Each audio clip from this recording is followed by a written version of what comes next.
now three of the best political analysts in the country, CNN contributors all, syndicated columnist Miguel Perez, Democratic strategist Hank Scheinkoff, Washington Times columnist Diana West, also the author of The Death of the Grown-Up. Good to see you all. Miguel, let's start with you. Senator Edwards' endorsement got more play by the cable news networks than Senator Clinton's win in West Virginia. How important was the endorsement after all? Overall, I don't really think it is that important. I don't think that many people are going to switch to Obama because Edwards endorsed him. But at the same time, it did steal the headlines the next day from Clinton's victory. Smart politics. Yes, it was very smart. Smart politics for Terry McAuliffe, the former DNC chair and super delegate for Hillary Clinton, to say that she's going to be the next president of the United States? What choice does he have? You can't run away from your friends. Let's go back to something, though, for a second on this Edwards thing. I just hope for Obama's sake he does a lot better for Obama than he did for himself. If you look at him, a failed vice presidential candidate, a failed presidential candidate, what they did here was manage the press well, and the press did what it did. It took the bait and bashed Clinton by, guess what, not covering her great win in the same way. Well, now we have Diana West, the President of the United States, taking a veiled slap at Obama and suggesting he is the author of a view of appeasement. Your reaction? Well, I have a lot of reactions to it. I think it's perfectly fair game. I think that appeasement versus standing tall to terrorists is the ever thus divide in dealing with tyrants of all types through the decades. However, the Bush administration has not been clean on this themselves. We've been playing diplomatic footsie with Iran. We've been playing diplomatically entrenched with Mahmoud Abbas of Fatah, of the Palestinian Authority. And we've been also making nice with all kinds of former terrorists, we hope, in Iraq that have come around in our so-called Sunni awakening. On the other hand, it is the very definition of appeasement to sit down with leaders who are vowed to destroy you. So yes, I think it's a very important thing to discuss. I don't think it's out of bounds, and I hope that this debate continues. Well, Miguel, the debate, I think that Diana's going to get her wish. The debate's going to continue. But what were your reactions to this? Frank, I agree with Diana. I really think that Obama has overreacted. If the shoe fits, wear it, and he's obviously wearing it. He was not mentioned by name. The president didn't even mention Democrats by name. It was a blank. But within moments, literally, we heard from Howard Dean, the DN chair. Well, I should say within hours, the DNC chair. We heard from Nancy Pelosi. We heard from the Obama campaign.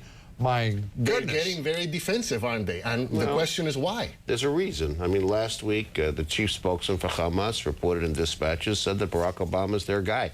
They got to kill this. I mean, they got to put it away fast. Nobody likes people that terrorists like. He's got to try to say, look, for the new generation, we won't appease them. This isn't really 1939. We're going to sit down and talk. But if you sit down and talk with people that want to kill you, it may be seen as a sign of weakness. It shows, frankly, a lack of understanding about that part of the world. That's the problem. Obama apologizing for a comment where he called a reporter sweetie, Diana West. I mean, we're starting to see more explanations and rationalizations. What's your reaction there? Ridiculous. The apology or the offense? Yes. Both. I mean, I think it's not an offense, and I think an apology is dignifying something that's not an offense. Just as talking with Iran is dignifying a completely beyond the pale point of view. People have to start having a sense of who they are and what is right and what they mean, because everyone's acting like crazy people. Well, let's listen to the apology. Hi, Peggy. This is Barack Obama, calling to apologize on two fronts. One was you didn't get your question answered. And second apology for using the word sweetie. That's a bad habit of mine. I do it sometimes with all kinds of people. Mean no disrespect. And so I am duly chastened on that front. Feel free to call me back. What do you think, Miguel? It's a term of endearment. I don't find the insult anywhere. I'm not a woman, so I can't really say. But I mean, why? Why would anybody be offended by something? I mean, it wasn't a negative. I would never be. Now, look, as your woman on the panel. Yeah, but you see here, what is really important, folks, from a political perspective, is that this guy has the uncanny ability to take that which is being thrown against him and boomerang it back. The apology, the so-called apology, and the way he restated it, frankly, makes him look much better than the problem in the first place where none existed. So he wins on both fronts. Pretty darn good. We'll be back with our panel in just a moment. We'll tell you about a guns rights case that could affect this country's Second Amendment rights for just about everybody. Stay with us. We're coming right back.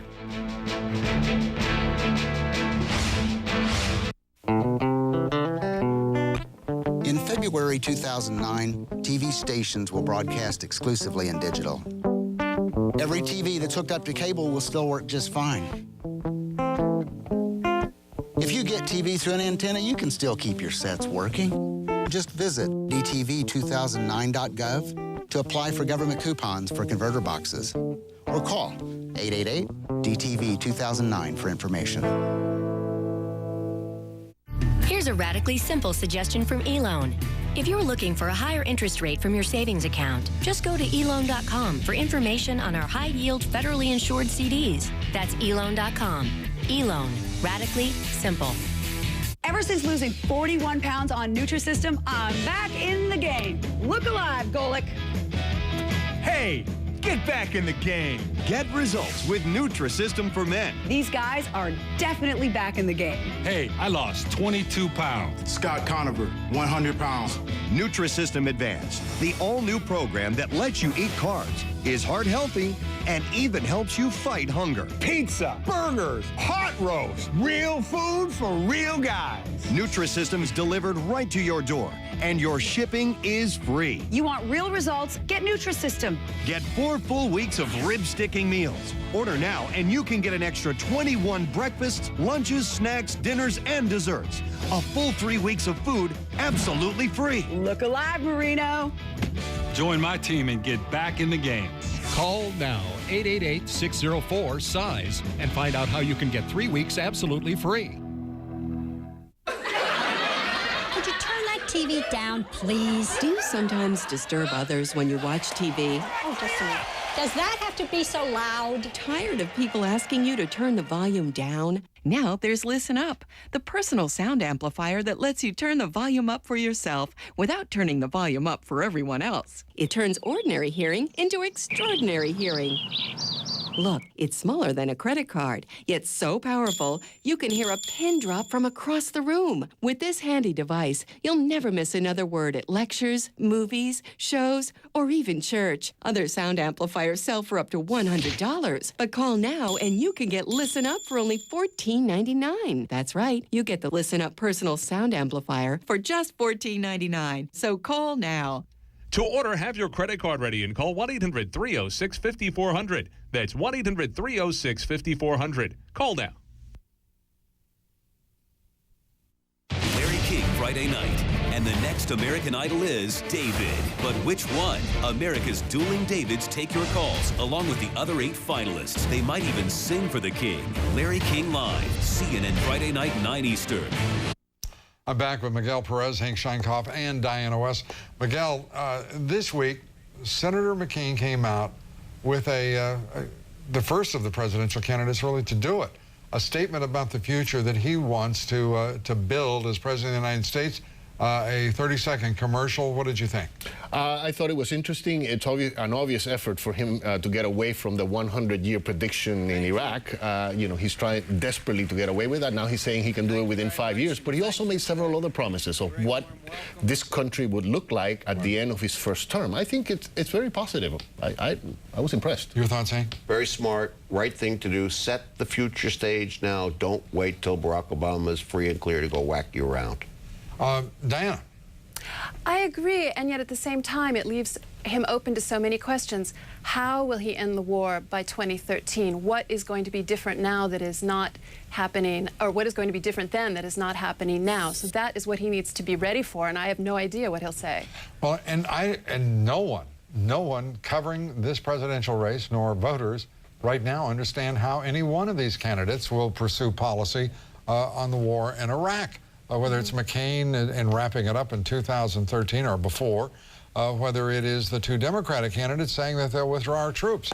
I mean, it still remains so amorphous, so unspecified. But it's in McCain's interest to have a discussion, at least about him saying, about the argument between him and Barack Obama about how you're going to do it, rather than talk about George Bush. That's why they did this the way they did it. That's the dynamic. Well, that's an interesting point. But at the same time, it also puts a new stake in the ground. He is the only one of these candidates to really define a future, a vision, the vision thing, as George W. Bush's father would have said. And I think it's somewhat surprising to some, at least, that it's the Republican candidate who jumped on that immediately. Unfortunately, Lou, what I think is happening with the Democratic candidates, we're going to get from them what we got from the Democratic Congress. A lot of promises, and then once they took office, they don't know how to deal with this war, they don't know how to solve the war, and they're not going to be able to get out of Iraq as soon as they claim they will. You know, there's something happening in this country, and it's the disconnect that we've all reported on and talked about from various perspectives on this panel. And our colleagues in the media throughout the country. But right now there's a disconnect that is not being reported upon. And that disconnect seems to be getting larger rather than smaller concerning the Democratic candidates, I believe, whether it's economic policy, whether it's the war in Iraq. People forget 2006, less than 2 years ago, this Congress came in to deal with the war in Iraq because people were sick of it. The war in Iraq has now moved down the ladder of concerns for the American people, the economy to the forefront and to the top of priorities. What is this going to mean, Diana, for voters and for these two parties come November? It depends whether the voters actually ever focus on the disconnect. I mean, one of the most profound questions that I would hope comes out of this whole Iran appeasement question is, what about Iran? Withdrawing our troops quickly from Iraq does nothing to address the dire threat of Iran. Same, leaving our troops in Iraq does nothing to address the dire threat of Iran. Miguel? I would say this is the elephant in the room right now. I agree with that. And again, Iran is a major concern. And I will repeat myself, the Democrats have not convinced me in any way, shape, or form that they're going to get us out of Iraq. Thank you. Have the last word. The reason for the disconnect? The big elephant in the room is George Bush. Long as he's there, he becomes the pinata to smack around, and Democrats don't have to say much but talk about him. Do you really think that's going to be effective? It's because going to it sounds so hollow. Frankly, it sounds so hollow to me. My business is politics, and I can tell you what works in campaigns, and so long as Bush is there, he's the issue. All right. Thank you very much, Miguel. Thank you. Diana, thank you. Coming up next, a gun owner sentenced to prison because a rifle malfunctioned on a firing range. We'll have that report, and the Congressional Hispanic Caucus criticizing this broadcast again for reporting on illegal immigration. I'll be talking with a member of that caucus. Congressman Luis Gutierrez joins me next. Stay with us.